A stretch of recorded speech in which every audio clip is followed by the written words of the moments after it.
Bonjour, bienvenue pour cette conférence en ligne Arbres et cadres bâtis organisée par le CAE de la Meurthe-et-Moselle et Envirobat Grand Est Arcade LQ. Pour ceux qui ne connaissent pas notre structure, nous sommes une association qui a pour but de promouvoir la construction et l'aménagement durable sur le territoire du Grand Est. Je vous invite à vous rendre sur notre site internet www.envirobatgrandest.fr ou sur notre page Facebook pour en savoir plus sur les actions que l'on mène et les événements à venir. La conférence d'aujourd'hui fait suite à la conférence Biodiversité et cadres bâtis, qui est en ligne d'ailleurs sur notre chaîne YouTube si ça vous intéresse. Aujourd'hui, nous allons donc parler de l'arbre, comprendre comment il peut être un allié pour nos villes et nos villages à l'heure du changement climatique, mais également essayer d'imaginer quelles seront les essences à privilégier en fonction des épisodes de canicule et de sécheresse qui vont se faire de plus en plus nombreux.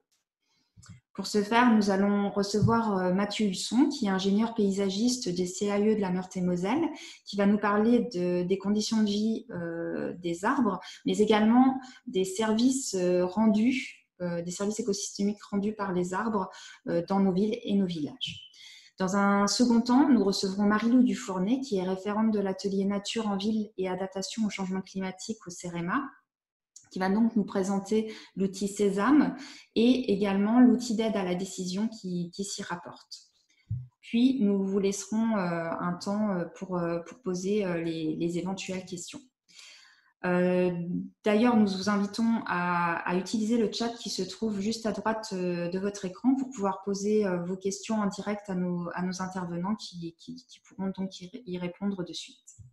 Je vais donc laisser la parole maintenant à Monsieur Husson, qui va nous parler des conditions de vie et des services écosystémiques rendus par les arbres dans nos villes et nos villages. Bonjour à tous.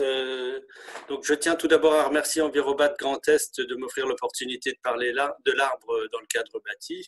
Mathieu Husson, donc paysagiste au CAE de Meurthe-et-Moselle, conseil d'architecture, d'urbanisme et d'environnement. Donc on fait du conseil le plus en amont possible sur tout ce qui est architecture, urbanisme et environnement. Et on a développé un concept qui s'appelle Mon village en 2054 par rapport à tous ces changements, notamment liés au climat.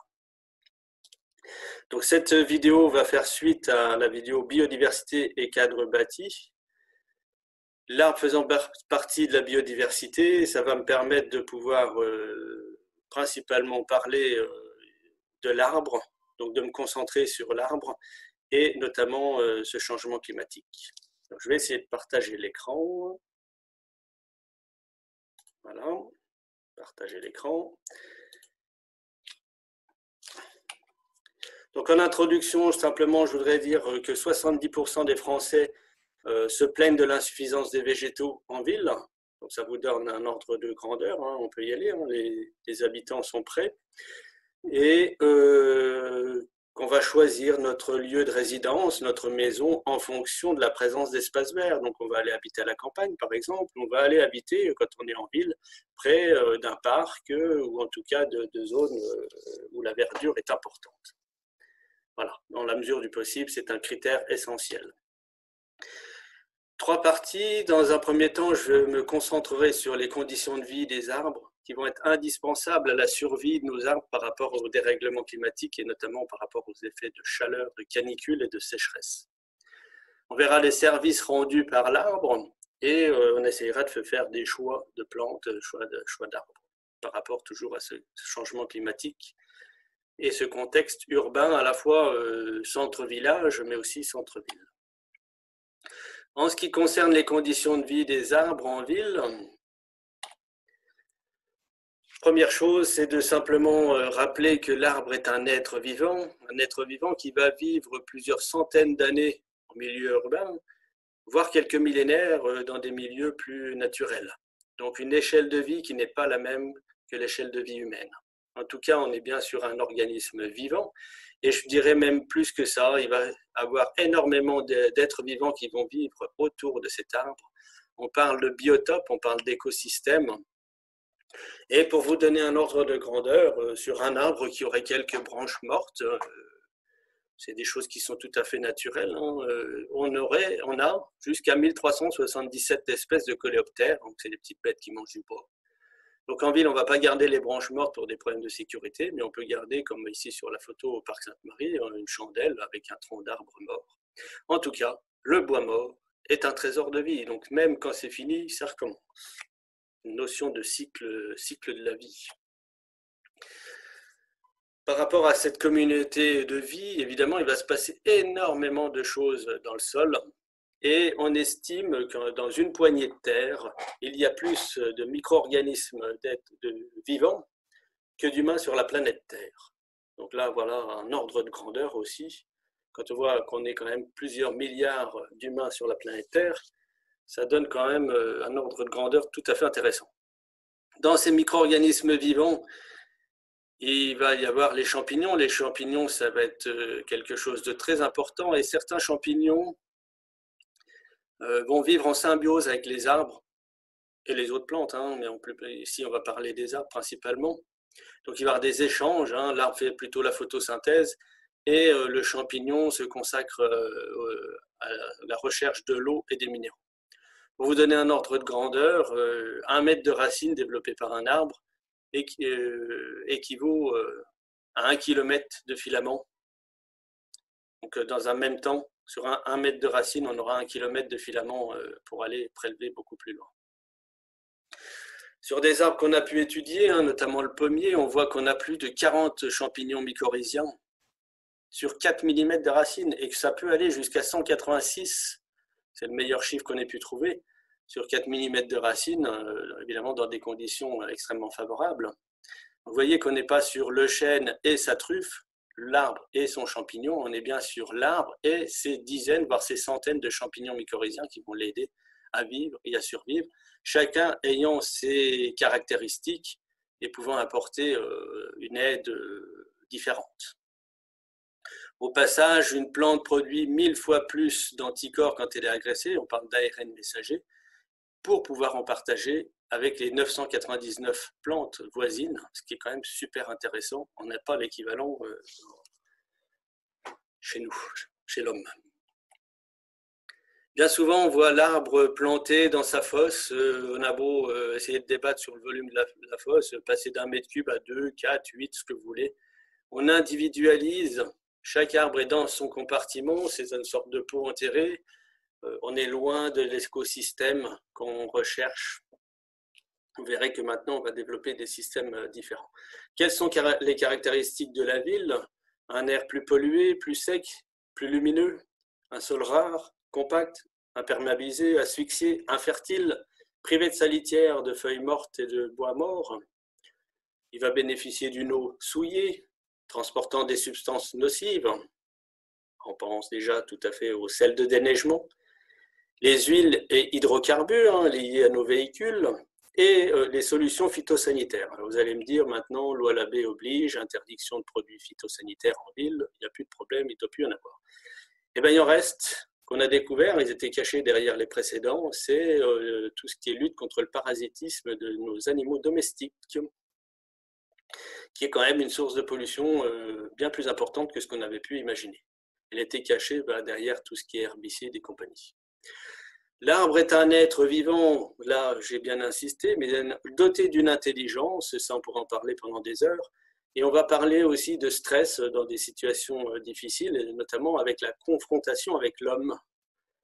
L'homme va lui rendre la vie difficile, vandalisme, choc, on pense à nos voitures avec nos pare-chocs, mutilation pendant les travaux, on va creuser une tranchée, on va passer trop près de l'arbre, on va arracher une racine, on ne va pas prendre le soin de la recouper proprement, histoire d'avoir une plaie qui soit nette. On va parler de taille de contention, parce qu'on va imposer à l'arbre de rester petit, parce qu'on l'a planté sous un fil électrique, on a planté un arbre qui n'était pas adapté, trop grand. Les détails d'entretien qui sont souvent exagérés, pour éviter de revenir, je vais tailler 2 fois, 3 fois, 10 fois plus, ce qui est défavorable évidemment à l'arbre. Donc on va rechercher maintenant de plus en plus à se rapprocher de l'écosystème forestier, ce que la forêt fait avec des sols. Et notamment ici, à chaque fois que je l'ai pu, donc j'ai un exemple plutôt rural et un exemple plutôt urbain. Il y a la photo du haut avec ce retour, ce maintien de cette litière de feuilles mortes, de manière à ce que ça puisse retourner dans le sol pour nourrir à nouveau les arbres. Les arbres sont des entités économes et frugales et qui vont savoir recycler. En ville, ici, vous voyez qu'on n'est plus sur une fosse, on est sur une tranchée, on dispose d'une largeur, ça c'est souvent contrainte à la largeur de la rue, et on va pouvoir faire un ensemble forestier, chaque arbre pouvant être lié par tous ces champignons mycorhiziens, dans lequel on va rajouter la strate herbacée et arbustive pour reconstruire le milieu le plus proche de ce qui aurait pu être dans la nature, et en tout cas un sol toujours couvert. La lumière qui tape sur le sol, en fait, génère un certain nombre de dégâts, notamment avec les UV, en détruisant la vie du sol. Qu'en est-il de vos projets? Quand il s'agit de construire, la première chose qu'on va se poser, la première question, c'est de savoir conserver les arbres existants. Ne faites pas table rase, et puis je replanterai plus tard. C'est sûr que c'est beaucoup plus simple, mais vous n'aurez jamais l'équivalent. L'arbre pousse lentement. Et évidemment, c'est conserver et les arbres et le sol forestier. Là, je deviens exigeant, mais vous voyez que c'est possible ici, sur un exemple à Malzéville, où on a su, avec un véritable travail de concertation et de coordination entre les différents opérateurs de la construction, du début jusqu'à la fin, pour réussir ce projet d'implanter des maisons plutôt de type plein pied, hein, c'est plutôt l'époque, vous voyez qu'en face c'était une autre époque avec des maisons plutôt sur plusieurs niveaux. En tout cas, voilà, ça se passe très bien dans cette partie forestière. Qu'en est-il des services rendus? L'arbre rend de nombreux services, et le premier auquel je vais quand même être obligé de parler, c'est qu'il est souvent accusé à tort. On va souvent l'accuser de fissurer nos maisons, de générer des dégâts. Et dès qu'il y a un dégât, s'il y a un arbre, c'est la faute de l'arbre et on supprime l'arbre. Et après, on se rend compte que finalement, les dégâts continuent et que c'était peut-être pas la faute de l'arbre. Enfin, une fois que l'arbre est supprimé, c'est trop tard. À l'exception des sols très argileux, on parle d'argile gonflante, évidemment, qui vont se rétracter en séchant en hiver, hein, puisque l'eau va partir du sol.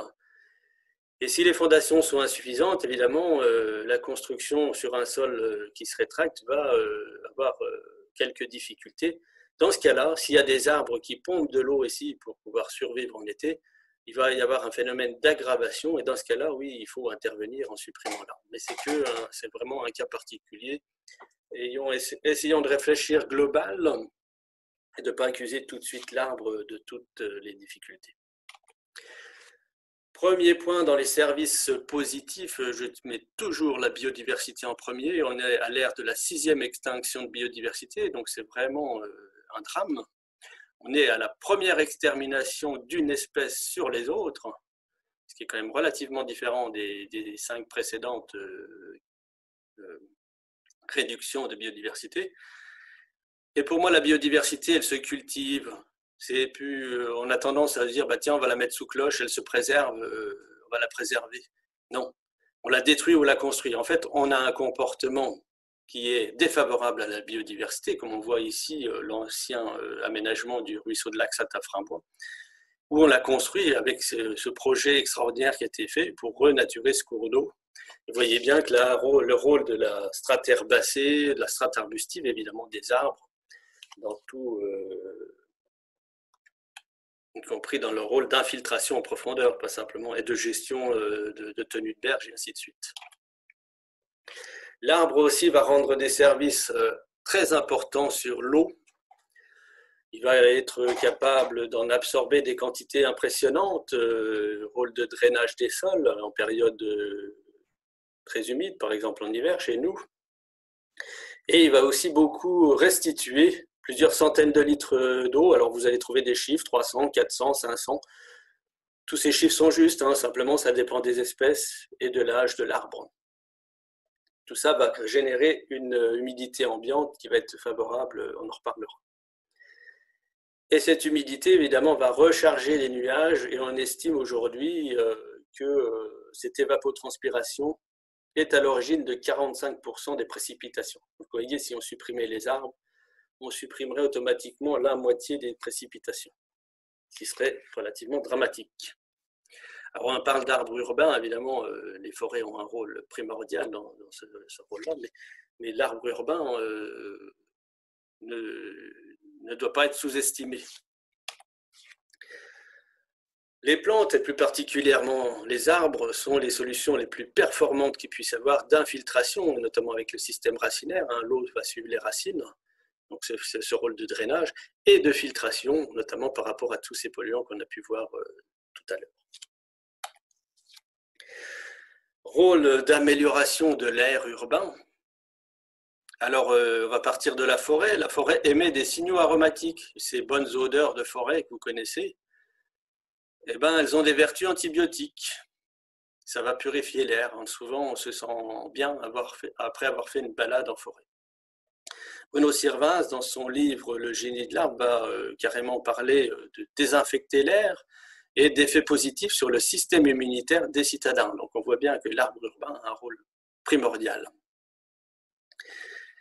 Et ces substances antibiotiques, ces odeurs, en dehors d'être agréables, de désinfecter l'air, vont aussi permettre, elles vont s'agglomérer et former, être à l'origine d'un certain nombre de nuages qui vont aussi être réfléchissants et réfléchir la lumière du soleil et donc avoir un effet climatiseur. Je ne sais pas si je m'explique bien, en tout cas, plus forte présence nuageuse. En fait, ce qui se passe, c'est que cette molécule aromatique va s'agglomérer jusqu'à ce que ça forme des gouttelettes d'eau qui forment les nuages. Donc, on va se retrouver avec ces odeurs qui vont fabriquer des nuages quand même et qui vont faire un effet parasol sur notre planète. Revenons à l'échelle de l'arbre, un arbre centenaire. Alors celui que je vous ai mis en photo est un arbre extraordinaire par son développement, un marronnier qui est d'une taille impressionnante.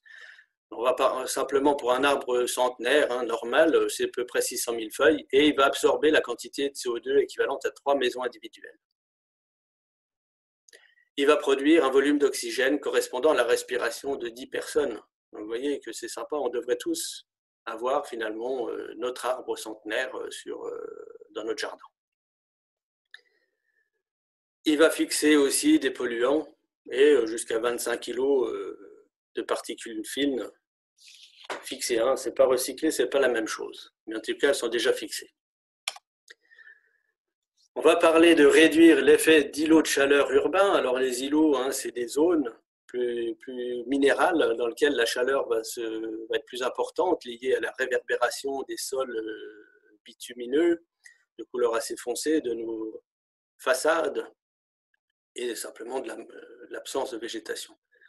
Donc ces îlots de chaleur urbains, ces zones très, très chaudes, il va y avoir une surchauffe. Et la présence des arbres va intercepter, faire un parasol, et bien plus que le parasol, puisque en plus d'intercepter, va renvoyer de l'humidité, on en a parlé, et va avoir un rôle d'accélérer le rafraîchissement nocturne. Donc ça, c'est quand même sympathique pour mieux vivre nos périodes de canicule.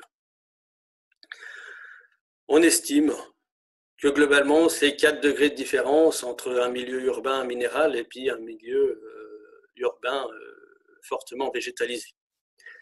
Dans les cas extrêmes, ça va aller jusqu'à 10 degrés de différence. Donc, quand on est en période de canicule, vous avez 40 degrés à l'endroit et que vous allez avoir 50 à l'autre, ça va commencer à être significatif. Au travers de ces 400 litres de moyenne de transpiration par jour, ça équivaut à 5 climatiseurs qui tourneraient pendant 20 heures, donc les 20 heures les plus chaudes de la journée. Voilà, un effet aussi adjacent sur les rues en dehors du périmètre du parc, on va avoir des incidences notamment d'1 degré sur 100 mètres. Les toitures végétales, on estime que 6% suffirait déjà à baisser la température de la ville de 1 à 2 degrés. Et votre toiture végétale va vous abaisser votre facture énergétique sur l'air conditionné de 15 à 20% aussi. Autre point essentiel dans les services rendus, c'est l'alimentation. C'est juste participer à l'autonomie alimentaire. On n'ouvrira pas une ville avec les quelques arbres, même si on en plante beaucoup. En tout cas, ça peut participer de manière symbolique. Et là, je vous ai mis des exemples un petit peu traditionnels, notamment avec les poiriers et la vigne palissée sur nos façades de ferme Lorraine. Un exemple un peu plus moderne, et vous voyez qu'ici, on va commencer à produire quelques kilos, quelques dizaines de kilos de pommes, notamment sur l'arbre de gauche. Il faut prendre la grande échelle pour aller les cueillir quand même. L'arbre urbain, vous voyez, noyer, fruits secs, un peu plus facile à gérer, des vertus, notamment avec une richesse en oméga 3. Le robinet faux acacia, en dehors des beignets qu'on peut faire avec les fleurs, mais c'est surtout au travers de la production de miel qu'on pourrait avoir avec nos chers amis les abeilles. Et je pense aussi à tout ce qui est élevage. Alors, je n'avais pas de photos avec des arbres fruitiers et des animaux en ville, mais vous voyez, on peut aller loin, donc des vergers pâturés en ville. Qu'en est-il du choix des espèces? Ça va s'avérer compliqué. On privilégie évidemment les végétaux locaux, parce que tout l'écosystème est lié à ces arbres. Donc si on changeait trop rapidement, on dit tiens, puisque les végétaux locaux sont en souffrance, et c'est le cas, on va tout changer, on va planter que des arbres qui poussent dans les régions arides, de l'autre bout de la France, voire un peu plus loin dans le sud de la planète. Tout l'écosystème serait tellement perturbé, tellement vite qu'il y aurait d'énormes problèmes. Donc il faut absolument préserver la végétation locale, d'autant plus qu'elle fait preuve d'adaptation. Et on voit notamment au travers du hêtre, qui était l'arbre symbolique, depuis 30 ou 40 ans, on nous disait le hêtre en Lorraine, ce sera fini. Finalement, il semblerait qu'il n'ait pas dit son dernier mot et que ce serait peut-être un des survivants par rapport à d'autres espèces, comme ici on voit le platane sur la photo en bas à droite, qui lui a des capacités de résistance à la sécheresse, mais le cumul de maladies, de ravageurs qui le mettaient déjà en grande difficulté, ça va peut-être être le facteur de trop et c'est peut-être le premier qui va disparaître. Donc vous voyez, on a des effets de surprise qui sont totalement inimaginables. Donc aujourd'hui, les spécialistes disent de diversifier. On peut ajouter dans notre gamme végétale quelques végétaux de climat océanique qui ne poussaient pas chez nous, puisqu'ils gelaient en hiver, donc ils disparaissaient naturellement de manière modérée. Donc l'olivier, le mûrier, l'arbre qui produit des mûres, pour ceux qui ne le connaissent pas, l'amandier, puis toute la flore ornementale, si possible mellifère. Essayons de penser à nos amis les insectes. Il faut diversifier au maximum, c'est ce que les spécialistes nous disent. Nous prendrons moins de risques en diversifiant qu'en essayant de mettre l'espèce qu'on estimerait résistante. Si on se trompe, on perdrait tout. Donc diversifier les genres, diversifier les espèces. On voit ici cette magnifique rue au plein centre du village de Villéleron. Des arbres plus gros, des plus anciens, des plus vieux. Ça veut dire qu'on peut se permettre, il y en a un qui gêne, on va pouvoir l'enlever, ça ne pose pas de problème, on va pouvoir en remettre un autre un peu plus loin. Il n'y a pas cette notion d'alignement parfait avec des arbres toujours identiques comme on a pu les apprécier. C'était des beaux paysages, mais qui sont peut-être plus d'actualité. Et surtout, et là c'est un message qui va être principalement destiné aux pépiniéristes, il faut absolument qu'on évite le clonage. Dans le milieu végétal, c'est extrêmement facile, les boutures, les greffes, les marcottes. Et du coup, on a des individus qui sont reproduits en milliers d'exemplaires, tous génétiquement strictement identiques. Et là, ça pose un problème, évidemment. S'il y en a un qui est, à un moment donné, sensible à un problème, eh ben, la totalité de vos plantations vont y passer. Donc, privilégions la multiplication sexuée, c'est-à-dire au travers des graines. Une photo à Saint-Firmin, ici, on voit l'orme d'un côté, un orme qui, on croise les doigts, soit résisté par le hasard des choses, ou simplement peut-être qu'il a un petit gène de résistance naturelle qu'il aurait peut-être réussi à acquérir. Voilà, on croise les doigts pour l'avenir de cet arbre-là. Et en face, le frêne commun qui est menacé par une maladie, la chalarose. Et grâce à sa diversité génétique qui est liée à son mode de multiplication, c'est un arbre spontané, il pousse tout seul. Donc il pousse principalement grâce à une multiplication sexuée, c'est-à-dire les graines. Et donc il y a une grande diversité génétique et aujourd'hui on estime que 1 à 5% des frênes devraient survivre à cette maladie, ce qui veut dire qu'il va passer la dure étape de la disparition. Donc lui ne devrait pas disparaître. En tout cas, pareil, on croise les doigts. Chose inattendue, l'excès de CO2, hein, aujourd'hui on a déjà 30% de CO2 en trop dans l'atmosphère, et ça semblerait favoriser les espèces à feuillage persistant. Alors, ça allonge le cycle de la matière, hein, puisque les feuilles mortes de ces houes sont beaucoup plus longues à dégrader. Donc, c'est peut-être un processus où la nature essaye d'améliorer de ralentir le retour du CO2 dans l'atmosphère. En tout cas, ça pose des problèmes, puisqu'on a quand même relativement peu d'espèces alimentaires, notamment dans les vergers, qui ont des feuillages persistants. Hein. Donc, si demain, il devait y avoir sur la planète plus que des arbres à feuillage persistant, des conifères, des houes et quelques lauriers et autres, on aurait du mal de subvenir à nos besoins alimentaires.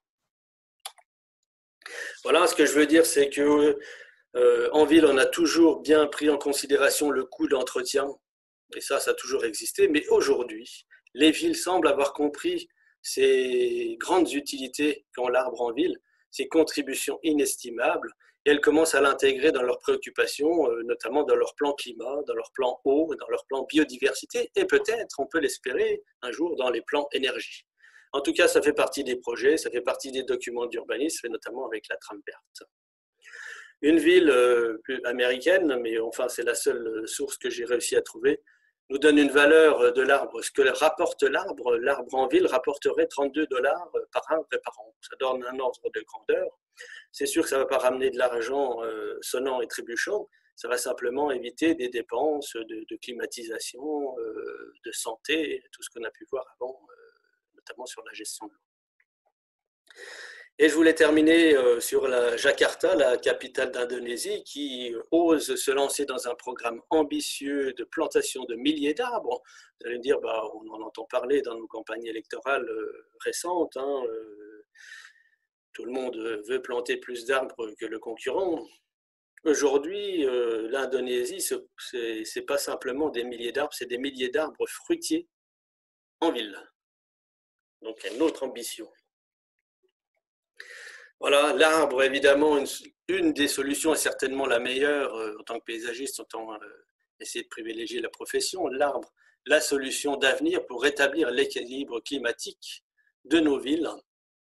C'est pas que. Participer autant que possible à l'autonomie alimentaire. En tout cas, l'arbre, c'est la condition d'habitabilité de la ville du futur. Je tiens à vous remercier et je reste à votre disposition pour les questions. Merci Mathieu Husson. Je vais maintenant laisser la parole à Marie-Lou Dufournet. Bonjour à tous et à toutes. Merci à Envirobat Grand Est d'organiser cette conférence en ligne et à vous d'y être présents et présentes. Je suis Marie-Lou Dufournet, je travaille au CEREMA, à la direction territoriale Est. Donc le CEREMA, c'est un établissement public qui mène des missions d'expertise, des projets de recherche pour le compte de l'État ou des collectivités, notamment dans les domaines liés à l'aménagement. Je vais vous parler aujourd'hui d'un projet dédié aux arbres en milieu urbain, comme vous pouvez le deviner. Il s'agit du projet SESAM, Service écosystémique des arbres modulés selon l'essence. Le projet SESAM, il a la particularité d'avoir été réalisé en partenariat avec la ville de Metz et la métropole de Metz, sur la base d'interrogations des élus, en fait, qui se posaient des questions quant au rôle des arbres en matière de qualité de l'air, de biodiversité, et qui avaient le souhait un peu de pouvoir les distinguer en fonction des essences, de façon à ce que cela puisse être mieux connu de leur service. Et donc ces interrogations, elles ont mené en fait à une collaboration étroite avec le CEREMA, et notamment entre le CEREMA et les services techniques de ces collectivités. Et je reviendrai un petit peu plus sur ce point. Le comité de pilotage de l'étude SESAM, il a également associé des chercheurs et des spécialistes de l'arbre urbain qui vont représenter différentes spécialités scientifiques. Au CEREMA, le projet il a rassemblé plusieurs équipes, des équipes dédiées à la biodiversité, à l'aménagement et surtout pour la spécialité paysage, et enfin l'équipe nature en ville et adaptation au changement climatique dans laquelle je suis. que sont les services écosystémiques qui sont intégrés au sigle de Sésame, hein, services écosystémiques des arbres modulés selon l'essence? Alors Mathieu Husson a eu l'occasion de vous en présenter quelques-uns, et je vais surtout revenir sur la définition. On résume souvent les services écosystémiques comme les bénéfices que les humains vont retirer des écosystèmes, donc l'écosystème, c'est-à-dire les communautés d'êtres vivants. On peut aussi dire que les services écosystémiques vont être une rencontre entre un besoin humain et une fonction, un processus naturel d'une espèce ou d'un écosystème. Donc, par exemple, tout à l'heure, Mathieu Husson vous a parlé du rafraîchissement produit par les arbres. Ce rafraîchissement, il se produit via l'ombrage principalement et la transpiration des arbres qui sont permises par la production de feuilles. Et donc l'intersection entre cet ombrage, cette évapotranspiration permise par les feuilles et le besoin humain qui est présent l'été, celui de se rafraîchir, ça donne un service écosystémique, le service écosystémique de régulation du microclimat. Ce schéma, en fait, vous présente pour l'ensemble des services étudiés dans Sésame, justement cette logique de fonction écologique qui permettent de déterminer un service écosystémique. Aujourd'hui, nous aborderons surtout les services liés au climat, donc la régulation du microclimat et un petit peu l'atténuation du changement climatique via le stockage du carbone, la biodiversité et enfin la contribution au cadre de vie, l'aspect paysager. Alors, qu'est-ce que Sésame exactement? Sésame, c'est à la fois un guide pour bien mener un projet de plantation en milieu urbain, un outil qui va permettre plus spécifiquement la sélection des essences et une série de fiches pour les 85 essences étudiées. Le projet Sésame, donc ces 3 volets, ils ont vocation à s'intégrer à différents stades d'un projet de plantation.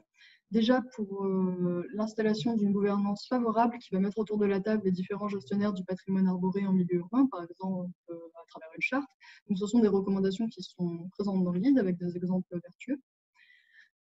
Le guide a également pour vocation d'aider à mieux comprendre la bonne organisation spatiale des végétaux, qui va être déterminante pour la fourniture de certains services. On pourra penser par exemple à la biodiversité, l'organisation pour renforcer les continuités écologiques, contribuer aux trames vertes, etc.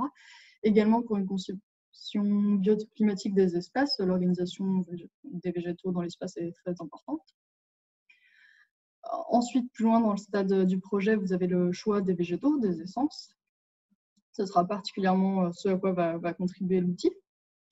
Et la préparation et l'installation des végétaux, puis la plantation et la gestion qui vont plutôt être des recommandations tirées du guide ou des fiches essences.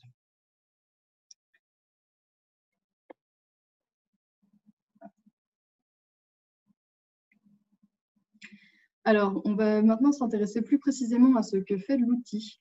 Donc, l'outil Sésame, il est vraiment construit pour aider à la sélection des essences en fonction des enjeux d'un projet et des contraintes que l'on souhaite voir éviter, car les essences d'arbres vont poser certaines contraintes à des niveaux variés selon les essences et de nature variée.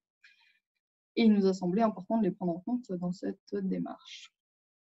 Donc, on prend l'exemple d'une collectivité, un élu, ses services techniques, qui ont un projet urbain dans lequel on souhaite favoriser la fixation des polluants et la biodiversité et rappeler une ambiance de Bordeaux. Et donc, on s'interroge sur la gamme d'essences à privilégier. Donc, pour cela, on va renseigner un ensemble d'attentes sur différents volets, par exemple l'adaptation au climat urbain. Ici, on nous a mentionné une importance de la biodiversité, donc le support de la biodiversité a une attente forte. En matière de fixation-absorption des polluants, qui ont toutes des attentes fortes, et on nous a également mentionné une importance du rôle paysager pour rappeler l'ambiance cours d'eau. Donc au préalable, on a renseigné un type paysager qui est celui des berges de cours d'eau, et on a donné un fort enjeu, une forte note à l'enjeu rôle paysager. Ensuite, on va pouvoir renseigner un ensemble de contraintes, y compris le risque allergique que l'on peut souhaiter limiter, et de 8 autres contraintes pour lesquelles on va paramétrer sa tolérance selon 3 niveaux. Ici, on ne les a pas saisis parce qu'on ne nous a rien précisé. L'outil nous retourne ensuite une liste de 10 essences qui sont les plus adaptées au choix que l'on a formulé. Alors, pourquoi 10 essences? En fait, c'est pour éviter l'effet d'espèce idéale et favoriser des plantes. Enfin, empêcher les plantations monospécifiques. On espère ainsi que le concepteur va avoir tendance à piocher plusieurs essences parmi la liste et ne pas réaliser une plantation, par exemple, exclusivement d'érable sycomore.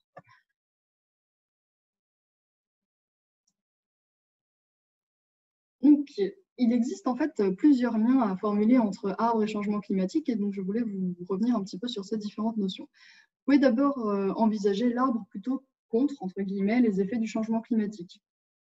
On sera soit sur un volet d'atténuation, soit sur un volet d'adaptation. L'atténuation, c'est quand on souhaite limiter l'ampleur du changement climatique. Et pour ça, on a principalement deux mécanismes, qui sont la réduction des émissions de gaz à effet de serre et le stockage du carbone. Alors les arbres vont plutôt intervenir dans le stockage du carbone, la plantation d'arbres va plutôt agir sur ce volet. Donc planter des arbres est une stratégie d'atténuation. Dans une mesure toutefois à mettre en regard de l'ampleur de nos émissions. Ce volet atténuation, il est dans le guide Sésame, mais il n'est pas présent dans l'outil. Si c'est le volet atténuation et le stockage du carbone qui vous intéresse le plus lorsque vous réalisez votre scénario de plantation, vous pouvez vous rapprocher de l'outil Arboclimat qui est développé par l'ADEME et qui vous permet justement d'évaluer l'ampleur du stockage de votre plantation. Pour le volet, donc l'adaptation, en fait, correspond, le changement climatique est déjà là, enfin, ses conséquences sont déjà visibles et on essaye d'en diminuer les effets pour la ville, par exemple. Donc, on va essayer d'adapter la ville aux conséquences du changement climatique, par exemple en améliorant légèrement le confort thermique, etc. Et donc, l'arbre va pouvoir, via justement ce service de régulation du microclimat qu'on vient d'évoquer, représenter une stratégie d'adaptation. Vous avez ensuite l'arbre lui-même face au changement climatique, c'est-à-dire sa propre résilience. Est-ce que l'arbre, une essence donnée, est adapté au contexte, par exemple messin, dans le contexte prévisible du changement climatique? Donc, c'est les deux derniers volets, l'adaptation, la stratégie d'adaptation via l'arbre et l'adaptation de l'arbre lui-même au changement climatique, sont au cœur du projet Sésame et de l'outil. Et donc, je reviendrai plus en détail là-dessus tout de suite. Donc, en ce qui concerne la régulation du microclimat, du climat par les arbres, on a procédé de la sorte. En fait, sur une base de bibliographie, on a essayé d'établir quelles étaient les caractéristiques de l'arbre qui allaient le plus influer sur sa régulation du microclimat. Et donc, pour chaque essence, en fait, on a renseigné sa forme, la dimension des feuilles, le corps, la dimension de l'arbre, la densité du feuillage, qui vont être des critères un peu prépondérants pour déterminer son ombrage et sa transpiration. Ensuite, on a mis en œuvre une méthode de comparaison multicritère en fait, qui va permettre de comparer ces arbres 2 à 2 depuis l'ensemble des essences sur la base des critères qui ont été renseignés et qui va produire un classement. Donc, en résumé, les essences les plus performantes, potentiellement les plus performantes, ce sont celles qui sont de plus grande dimension, qui ont le houppier le plus large avec un port qui va maximiser l'ombrage, la surface ombragée, et qui ont des feuilles également de dimension importante. Donc, cette méthode nous permet ensuite d'obtenir une note sur 10 en comparant via le classement des essences 2 à 2.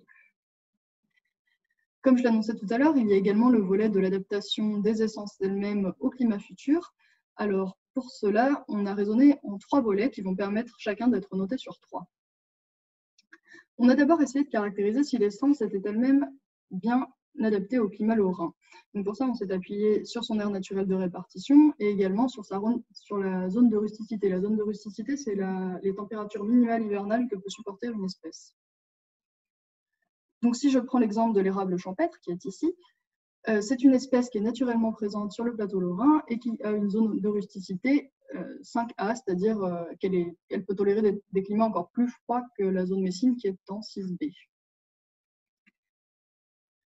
Pour l'adaptation aux spécificités, le deuxième volet était l'adaptation aux spécificités urbaines, car le milieu urbain va présenter des contraintes particulières, par exemple en matière de pollution, plus de chocs avec des véhicules, des périodes de stress hydrique plus fréquentes, plus prolongées, etc. Donc, que nous dit la littérature sur notre érable champêtre? C'est qu'il est adapté au sol sec et compact, ce qui est plutôt bon signe pour le milieu urbain.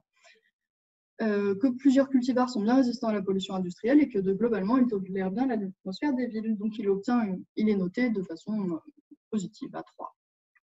Le dernier volet, enfin, c'était l'adaptation supposée au changement climatique.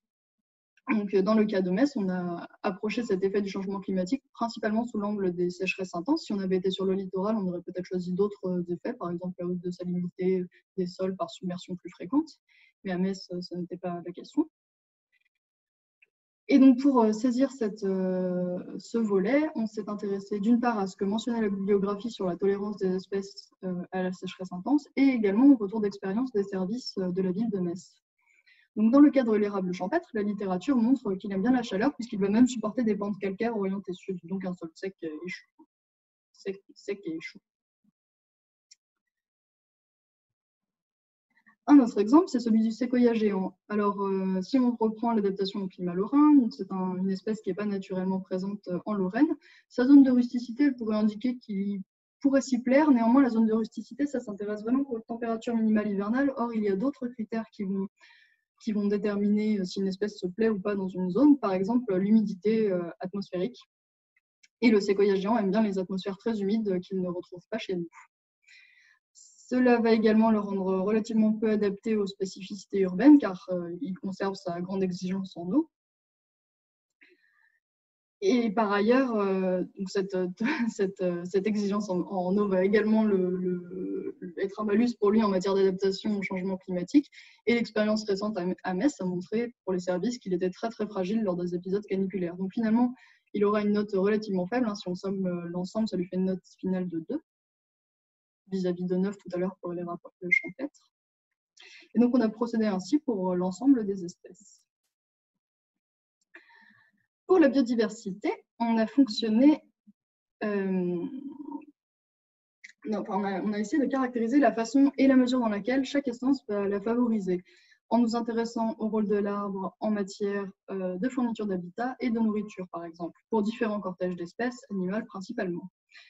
Ici, nous avons l'exemple du saule blanc.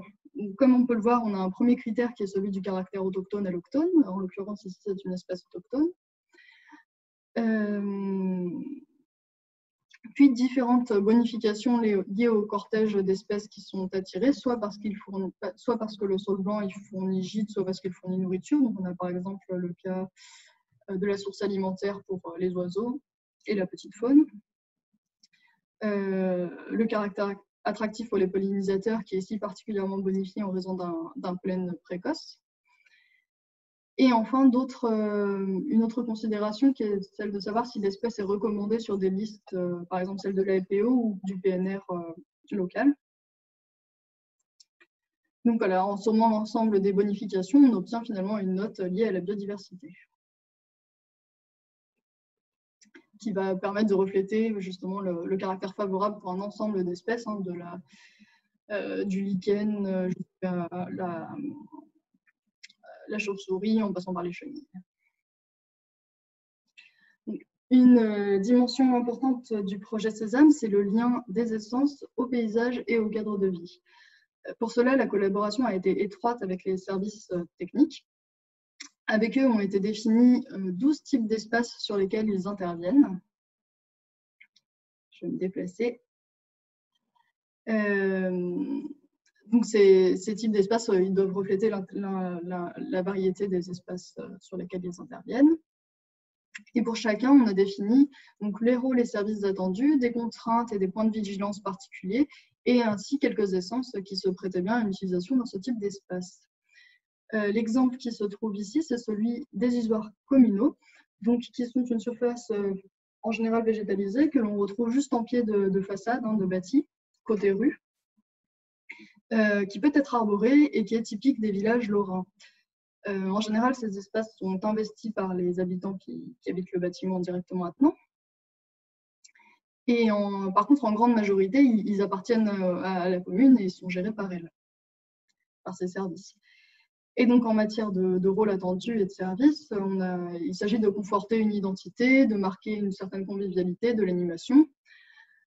Pour ce qui est des contraintes et de la vigilance, il y a bien sûr la question de l'échelle. Ce sont des plantations qui sont très proches du bâti, qui n'est pas forcément très haut, puisqu'on est quand même plutôt sur du bâti type village. Et donc, les essences qui sont recommandées seront des essences locales, de dimension moyenne, on va dire, hein, de l'ordre de 15-20 mètres maximum, à leur plus grand développement. Voilà.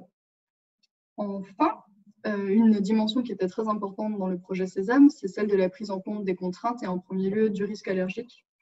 Donc, pour le risque allergique, on a procédé avec les données du Réseau national de surveillance aérobiologique, qui permet donc de caractériser pour chaque essence le pouvoir allergisant de son pollen pour la région considérée. Et on a complété ces données pour certaines espèces par l'effet allergisant hors pollen. C'est le cas du platane, dont les poils des fruits et des feuilles peuvent être allergisants. Pour l'ensemble, on a aussi considéré un ensemble d'autres contraintes qui vont être caractérisées selon 4 niveaux. Donc, nul si l'espèce ne la présente pas, faible, réelle ou forte en fonction du niveau auquel elle la présente. Ces contraintes vont être par exemple la présence de racines superficielles, de branches cassantes, la sensibilité au chablis, la production de fruits toxiques, de fruits malodorants, de fruits pouvant causer des dommages.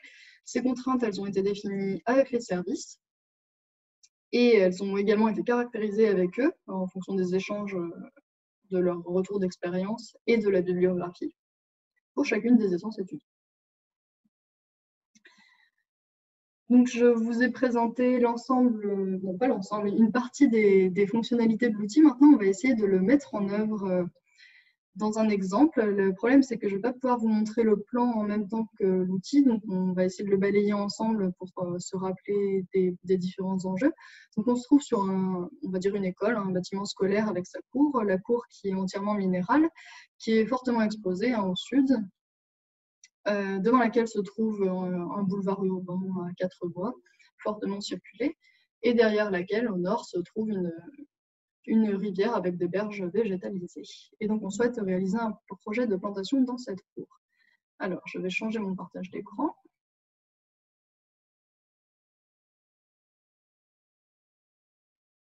Donc, l'applicatif Sésame se présente de la sorte. C'est un applicatif sous Excel. Il vous demande d'abord de caractériser le type d'espace public qui est aménagé. Donc, dans notre cas, on n'a pas spécifiquement les cours d'école, donc on va garder cours, square, aire de jeu comme typologie. Alors, je vais à nouveau me déplacer. On nous demande ensuite de caractériser le niveau d'adaptation au climat urbain, d'adaptation de l'arbre au climat urbain. Donc, cette note, elle devrait être maximisée si l'arbre est implanté dans des conditions très contraintes, très éloignées de ces conditions du milieu naturel. On va imaginer par exemple que dans notre cours d'école, on a dû planter en fosse, et dans des fosses de dimension assez réduite. Donc, on va laisser cette note de 8 qui reflète un projet en contexte difficile pour la survie des végétaux. Ensuite, nous devons renseigner les différents enjeux à prendre en compte dans l'aménagement. Donc, par exemple, les supports de la biodiversité, qu'on va laisser à une note, on peut mettre à une note élevée, par exemple. On veut développer des modalités pédagogiques en rapport avec celle-ci. La régulation du microclimat, du climat local, qu'on va également prendre assez élevé. L'absorption des polluants, on dira que ce n'est pas un critère prépondérant, mais dans la mesure où il y a la rue circulée, on le prend quand même en compte. Le risque allergique que l'on va laisser élevé dans la mesure où on est dans un établissement scolaire. Et le rôle paysager. Alors, si je mets cette note relativement faible, ça veut dire qu'on ne prendra pas forcément en compte des espèces, qu'on ne prendra pas prioritairement en compte les espèces qui marquent l'espace qu'on a défini, donc cours, square, aire de jeu. Si on met une note élevée, ça veut dire qu'on prendra fortement en compte la compatibilité des espèces avec ce type paysager. Donc, on va mettre, par exemple, on va laisser 8. Ensuite, on élimine les espèces, on peut préciser des critères éliminatoires. Donc, par exemple, si je laisse racine superficielle, critère non discriminant, ça veut dire qu'on ne prendra pas en compte que des espèces avec un niveau de contrainte fort sur les racines superficielles pourront être sélectionnées. En revanche, là, pour les fruits toxiques, des contraintes faibles, moyennes ou fortes, ça veut dire qu'on va éliminer toutes les espèces qui présentent ce critère, quel que soit le niveau, enfin, cette contrainte, quel que soit son niveau. Donc, on peut laisser ainsi, par exemple, on élimine les contraintes moyennes et fortes pour les branches cassantes, on ne devrait pas poser des problèmes de sécurité, idem pour le chablis. Et pour les fruits toxiques, là par contre, on élimine vraiment toutes les espèces. On va dire qu'on sont des élèves d'école primaire qui sont susceptibles de les manger. Et donc, une fois qu'on a fait ce travail, on propose des essences adaptées. Alors, je ne commenterai pas plus la liste, mais vous voyez le type d'essence qui est au nombre de 10, qui est retourné. Alors, je vais revenir sur mon exemple.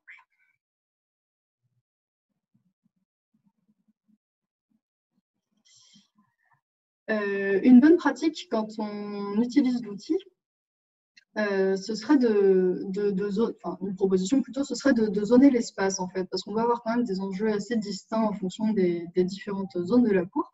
Donc, vous pourrez imaginer par exemple que dans la zone 2, où on se trouve à proximité des rivières et des berges, on va plus vouloir favoriser la biodiversité que la régulation du microclimat. En plus, on est exposé nord ici. Hein. Et peut-être sélectionner un type paysager qui n'est pas celui des cours, mais plutôt des bords d'eau, enfin, des berges et cours d'eau. Dans la zone 1, on va être particulièrement attentif à éliminer des espèces à fort pouvoir allergisant, alors qu'on va peut-être pouvoir se les permettre dans la zone 2. Dans la zone 1, on va vouloir des sujets qui vont pouvoir réguler le climat, produire beaucoup d'ombre et transpirer considérablement.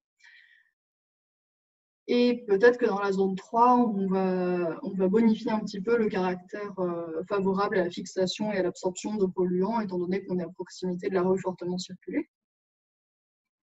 Donc voilà, et procéder par zone, ça va nous permettre d'utiliser l'outil pour 3 espaces et donc d'obtenir 3 listes de 10 essences, dont certaines vont peut-être se recouper, mais d'augmenter la diversité de notre plantation et d'avoir des espèces un peu plus spécialistes et plus adaptées aux enjeux vraiment locaux. Donc j'en ai fini pour la présentation de l'outil et du projet Sésame en général. Il faut savoir que si nous avons fini la phase 1, nous souhaitons poursuivre ce projet. Donc, d'une part, par des déclinaisons locales, vous l'avez sans doute pressenti en regardant cette présentation, mais il y a bon nombre d'indicateurs qui doivent d'ailleurs être adaptés en fonction du contexte. Par exemple, les indicateurs liés au paysage, au climat, qui ne vont pas être valables, par exemple, à Marseille, depuis la version que nous avons faite à Metz. Et bien sûr, la liste d'essences qui reste aussi adaptée en fonction des territoires. Donc, nous envisageons de faire quelques versions déclinées de Sésame dans d'autres territoires avec des collectivités qui le souhaiteraient. Par ailleurs, nous souhaitons approfondir cette première version liée à Metz, au contexte messin, en proposant d'une part de nouvelles essences, l'examen de nouveaux services, en affinant le calcul de certains indicateurs qui sont déjà présents dans cette version et en proposant des améliorations techniques de l'outil, par exemple en matière d'ergonomie. Cela se fera avec nos partenaires historiques et avec d'autres qui nous rejoignent. Si vous voulez plus d'informations sur ces 2 volets, je vous invite à contacter Luc Chrétien, qui est le pilote du projet. Pour finir, je tenais à remercier mes collègues qui travaillent sur le projet Sésame, donc Luc Chrétien que je viens de citer, Nedjo Payou, Nadia Aubry, et également d'anciens collègues qui ont pu travailler sur le projet et qui sont partis depuis, et ainsi que nos partenaires. Merci également à Virobat Grand Est pour l'organisation de la conférence, et à vous tous et toutes pour l'avoir suivi. À tout de suite dans le chat.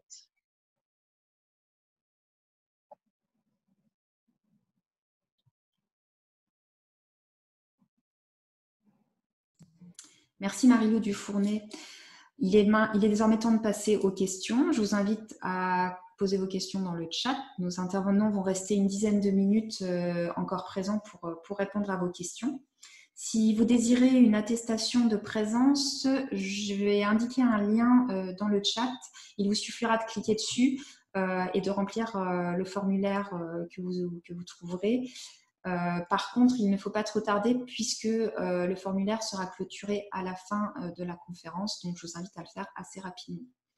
Je vous remercie pour votre participation. Si vous avez aimé cette vidéo, n'hésitez pas à la partager, à la liker et à la diffuser. Et je vous dis à très bientôt pour une prochaine conférence en ligne. Au revoir.